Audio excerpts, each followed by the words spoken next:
সবাইকে সালাম ও শুভেচ্ছা জানিয়ে শুরু করছি বায়োফ্লক গুলো আমার চ্যানেলের নতুন আরেকটি পর্ব। আমি শাহরিয়ার কবির। আপনারা সবাই কেমন আছেন? তো আপনাদের সঙ্গে আজকে আরেকটি আমি নতুন বিষয় নিয়ে আলোচনা করব, যেটি হলো বায়োফ্লকে কিভাবে আপনি অ্যামোনিয়া কন্ট্রোল করবেন, মাছের জন্য কতটুকু অ্যামোনিয়ার প্রয়োজন বা কতটুকু অ্যামোনিয়া মাছ সহ্য করতে পারে।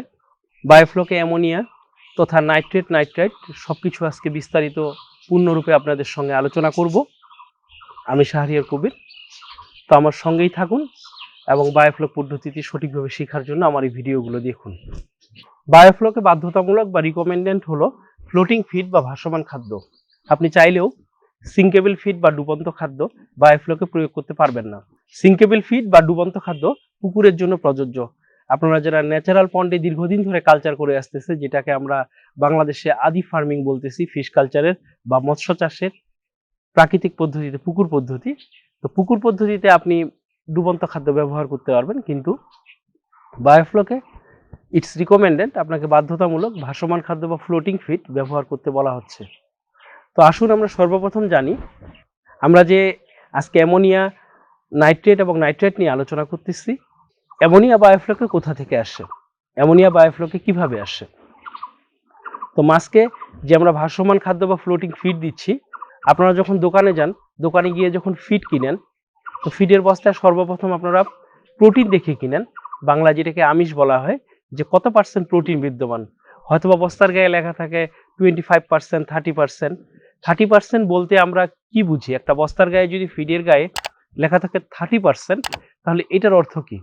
এটার অর্থ মূলত হচ্ছে আপনার বায়োফ্লকের মাছ আজকে সারাদিনে যতবার খাদ্য খাবে সেটা মাছের ফুড বিহেভিয়ারের উপর নির্ভর করে, কিন্তু যতটুকু খাদ্য খাবে, ধরুন আজকে আপনার মাছ সারাদিনে 1 কেজি খাদ্য খাবে, তাহলে 1 কেজি খাদ্যের 30% প্রোটিন অর্থাৎ 300 গ্রাম প্রোটিন আজকে আপনি মূলত বায়োফ্লক সিস্টেমে দিচ্ছেন, আপনার মাছকে খাওয়াচ্ছেন। তো 300 গ্রাম প্রোটিন মাছ সরাসরি অ্যাবজর্ব বা তার শরীরে শোষণ করতে পারতেছে না, বা তার দৈহিক বর্ধন বা গ্রোথে কাজে লাগাতে পারতেছে না। আমরা জানি মোর প্রোটিন মোর গ্রোথ মোর অ্যামোনিয়া।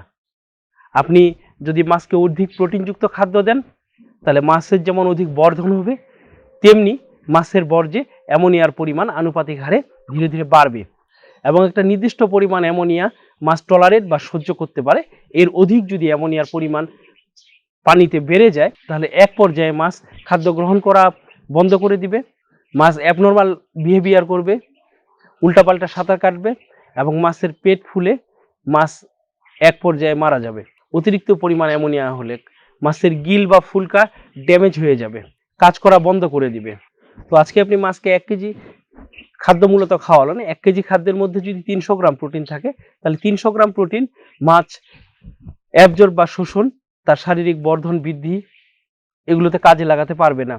এটার মধ্যে 50 বা 60% সর্বোচ্চ মাছ তার শরীরে দৈহিক বর্ধন বৃদ্ধি বা গ্রোথের জন্য কাজে লাগায়, আর বাকি 40 to 45% বা আমরা 50%ও বলতে পারি, সে তার বর্জ্যের সঙ্গে অপাচ্য প্রোটিন রূপে, অর্থাৎ মলমূত্র নাইট্রোজেন ঘটিত বর্জ্য রূপে সে পানিতে বায়োফ্লক সিস্টেমে ত্যাগ করে, এবং পরবর্তীতে এই অপাচ্য প্রোটিন, যেটা তার মূলত দেহের কোনো কাজে লাগে না, বর্জ্যের সঙ্গে চলে যায়, এই অপাচ্য প্রোটিন থেকে দুটো পার্ট বিশ্লেষিত হয়।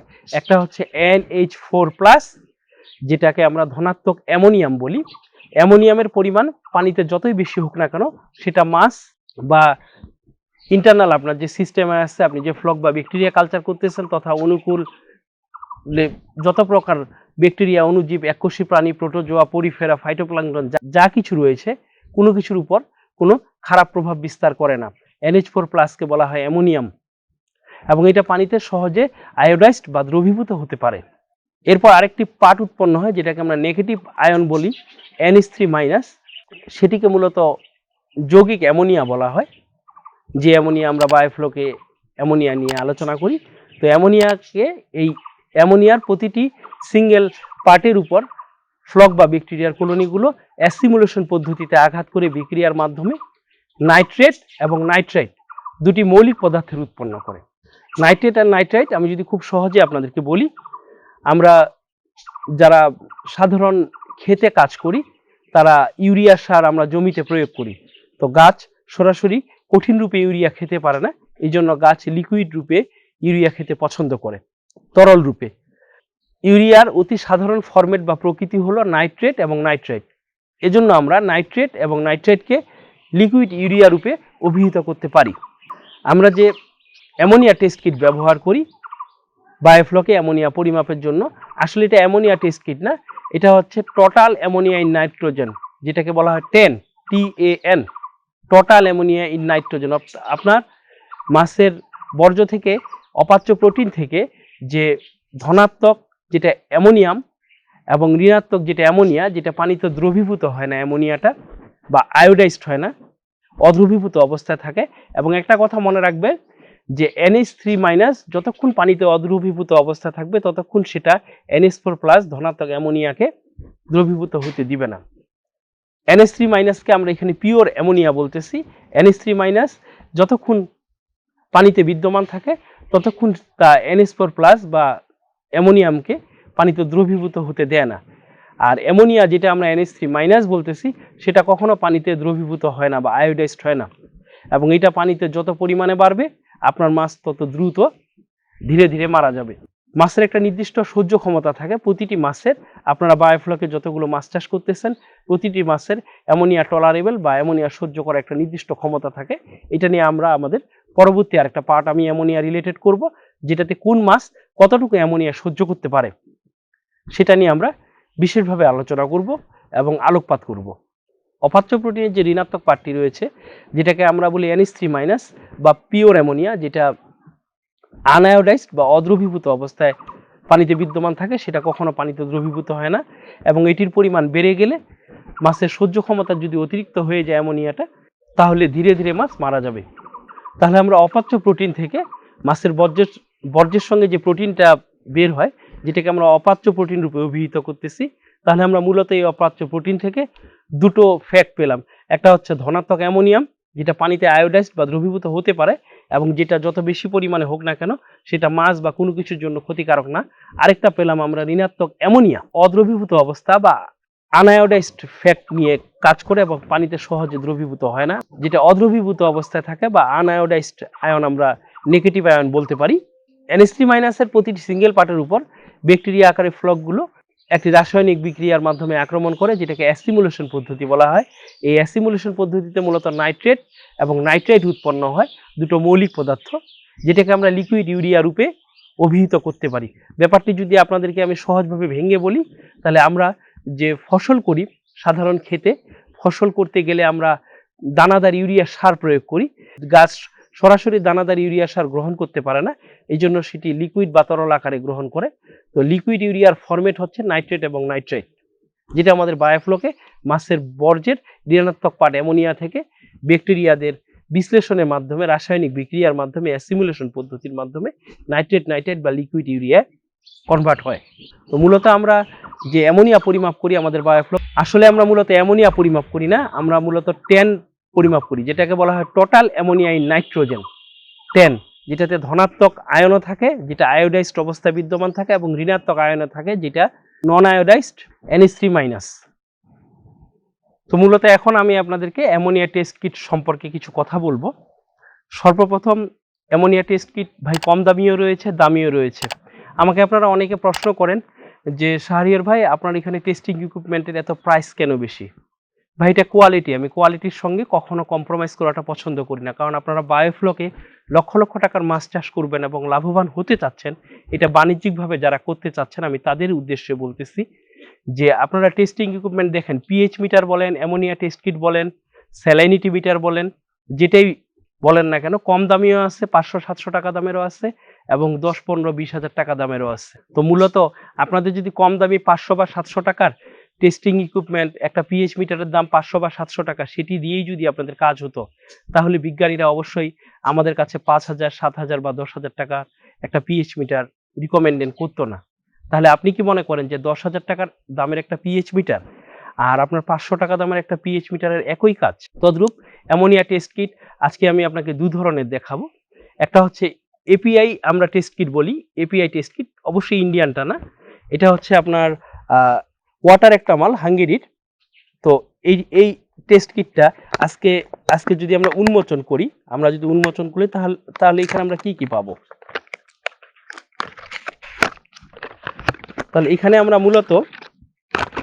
আমরা মূলত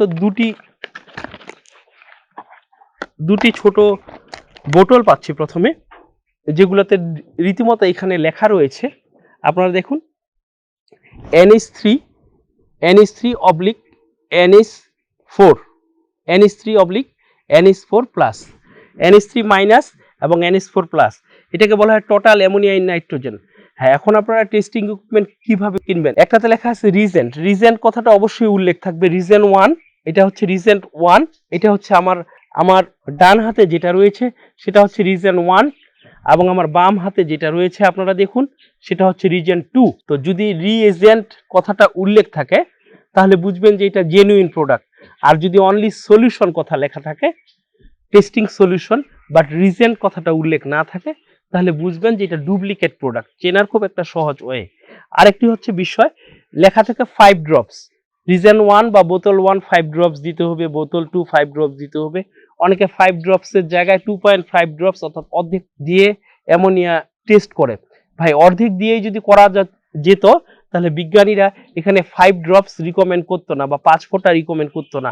আপনি যদি 2.5 ফোঁটায় কাজ চালাইতে পারতেন তাহলে কখনো আপনাকে 5 ফোঁটা বিজ্ঞানীরা রিকমেন্ড করতো না। পাশাপাশি এখানে আমরা আরো বেশ কিছু ছোট ছোট উপকরণ পাবো, যেমন এটা টেস্ট কিটের ছোট একটা বোতল, যেখানে আমরা টোটাল অ্যামোনিয়া নাইট্রোজেন বা 10 আমরা পরিমাপ করি, 10। তো এটার যে কালার আসে 15 মিনিট রাখতে হয়, 15 মিনিট পরে এটার যা কালার আসে সেটা কালার চার্টের সঙ্গে মিলাতে হয়, এবং পিএইচ আর টেম্পারেচার আপনার সিস্টেম থেকে নিতে হয়। সেখান থেকে ফ্যাক্টর চার্টের একটা পয়েন্ট বের করে এই কালার চার্টের পয়েন্টের সঙ্গে গুণ করলে পিওর অ্যামোনিয়াটা বের হয়ে আসে। এটা পার্ট আমরা বিস্তারিত অন প্র্যাকটিক্যাল বেসড আমি আপনাকে দেখাবো কিছুদিন পরে ভিডিওতে। পাশাপাশি আসুন, এটা হচ্ছে কম দামি আপনার টেস্টিং ইকুইপমেন্ট, একবারেই কম দামি না, এটা 100% বায়োফ্লক ওয়ার্ক করে, আমি এটাই ব্যবহার করি। এর পাশাপাশি আসেন, আপনারা যদি দামি অ্যামোনিয়া টেস্ট কিট ব্যবহার করতে চান তাহলে আমি এই অ্যামোনিয়া টেস্ট কিটটা অরিজিনাল হান্না কর্পোরেশনের, আমি এই অ্যামোনিয়া টেস্ট কিটটাও আমি কিন্তু ব্যবহার করি।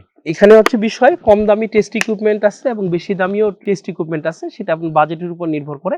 তবে একটা কথা আপনারা মনে রাখবেন, আমি বলবো যে সংবিধিবদ্ধ সতর্কীকরণ বিজ্ঞপ্তি বা একটা আমি আপনাদের উদ্দেশ্যে বিষয় বলবো যে একটা কথা আপনারা মনে রাখবেন যে কম দামি টেস্টিং ইকুইপমেন্ট দয়া করে আপনারা ক্রয় করবেন না। টেস্টিং ইকুইপমেন্টের ক্ষেত্রে সহজে কখনো কম্প্রোমাইজ করবেন না। ধন্যবাদ সবাইকে, আপনারা ভালো থাকুন এবং আপনারা সুস্থ থাকুন।